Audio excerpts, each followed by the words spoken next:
अगर आप लोगों को भूत प्रेत से संबंधित कहानी सुनना पसंद है तो कृपया हमारे चैनल रहस्यमयी को सब्सक्राइब करें और रहस्यमयी चैनल को भी फॉलो कर लें। तो नमस्कार दोस्तों, मैं हूं अनिल और आप सुन रहे हैं डरावनी कहानी।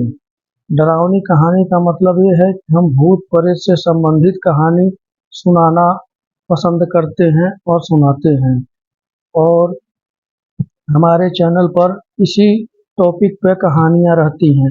हाँ, लेकिन शायद आप लोगों को हमारी कहानी पसंद नहीं आती है, इसीलिए आप लोग हमारे चैनल पर नहीं जाते हैं। अच्छा, एक बात बताइए, कहानी किस तरीके का आप लोग, हमें पता है कि बहुत लोग भूत प्रेत के संबंधित कहानी सुनते हैं, लेकिन कहानी में आप लोग ढूंढना क्या चाहते हैं? अगर शुरू में दो लफ्जों में अगर कोई कहा मतलब किसी कहानी को बता के खत्म कर दिया जाए तो उसमें आनंद कहाँ आएगा।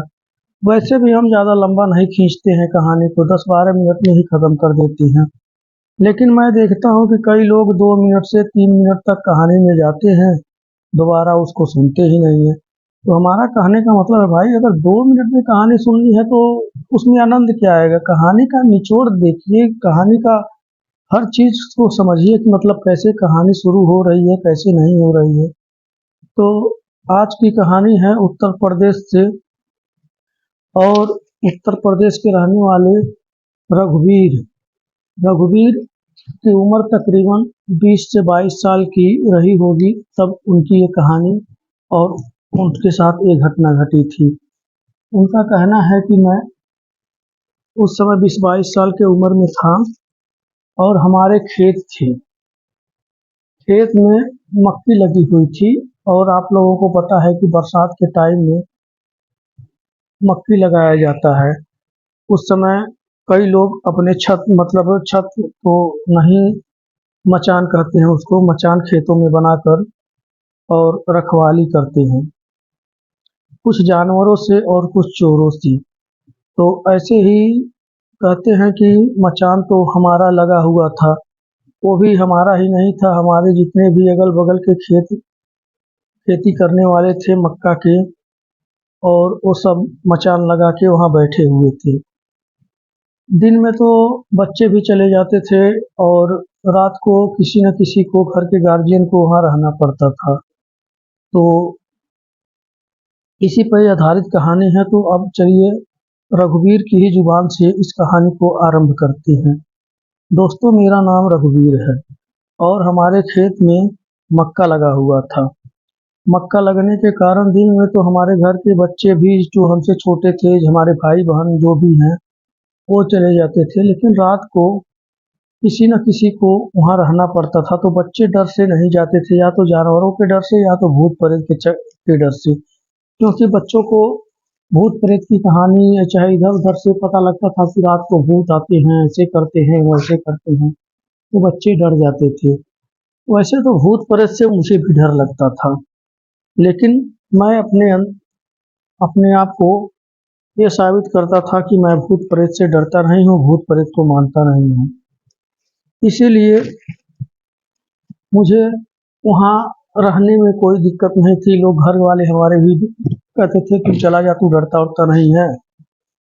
तो मैं चला जाता था, लेकिन रात भर राम राम जय श्री राम जय हनुमान ऐसे करते करते मैं सो जाता था। और बाकी जो अगल बगल वाले थे वो भी जब तक 10-11 बजे तक जब से नींद नहीं आती थी तब तक जागते रहते थे, हम भी जागते रहते थे, लेकिन हम राम राम का ही नाम लेकर सो जाते थे। लेकिन संजोग से एक दिन हम जो सारे खेत वाले थे मक्के के, आपस में विचार बनाते हैं कि भाई यहाँ हम लोग रात में रहते हैं तो किसी दिन पार्टी साल्टी कर लेते हैं।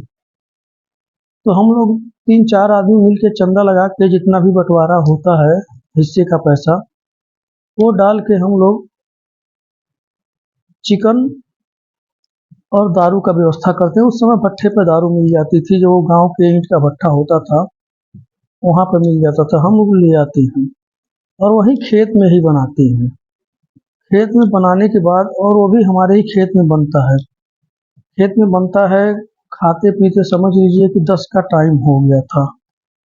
वो सब जो हमारे यार दोस्त थे, जो अगल बगल के रखवाली करने वाले थे, वो सब तो खा पी के चले गए। अब जो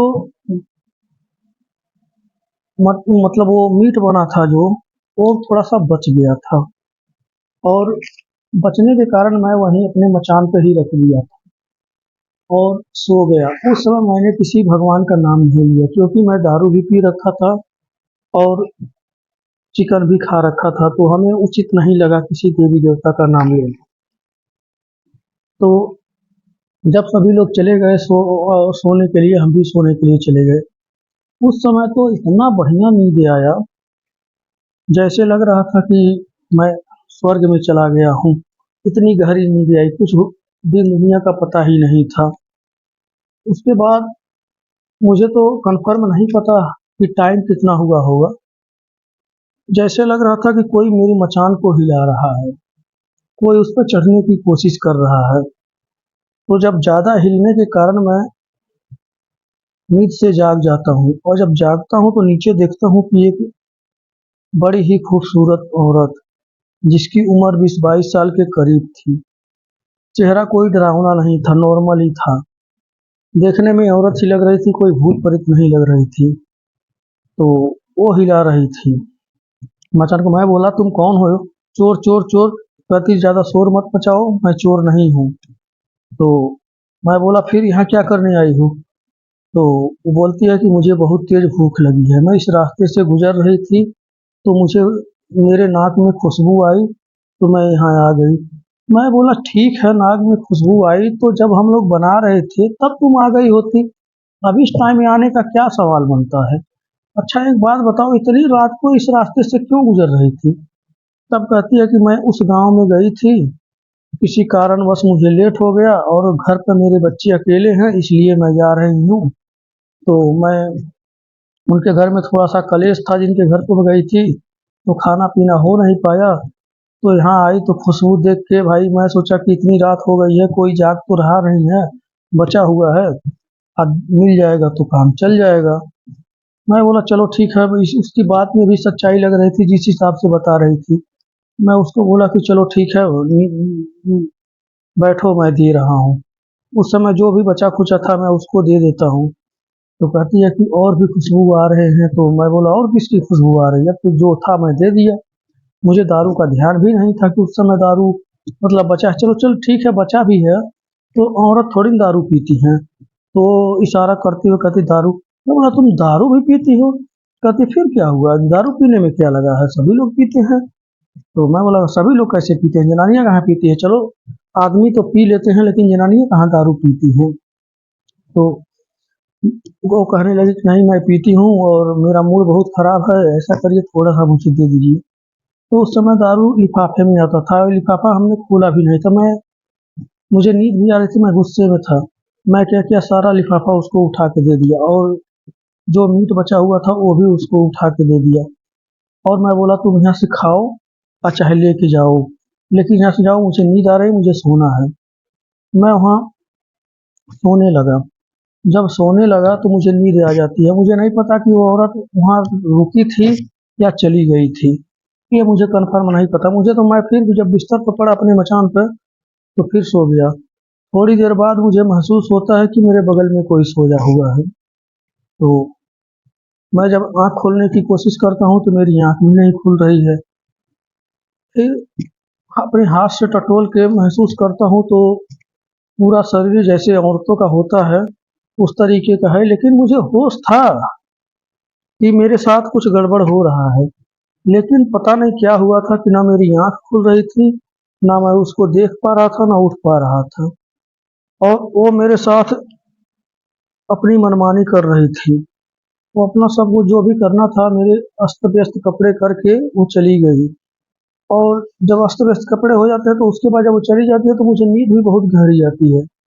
और जब मैं सवेरे उठता हूँ तो देखता हूँ कि मेरे सारे कपड़े मचान पर नहीं, जमीन पर फेंके हुए हैं।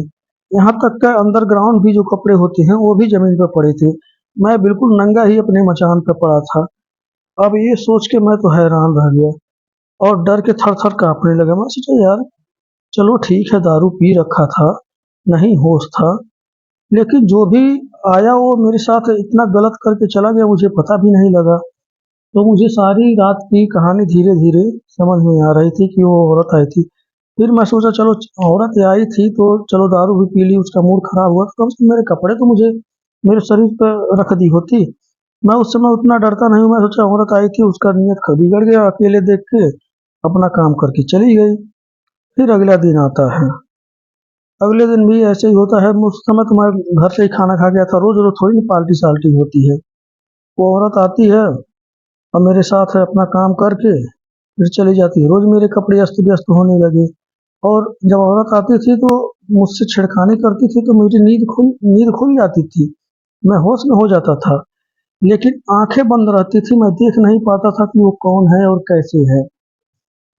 ऐसे ही कहानी तकरीबन 5-6 दिन तक चलता रहा।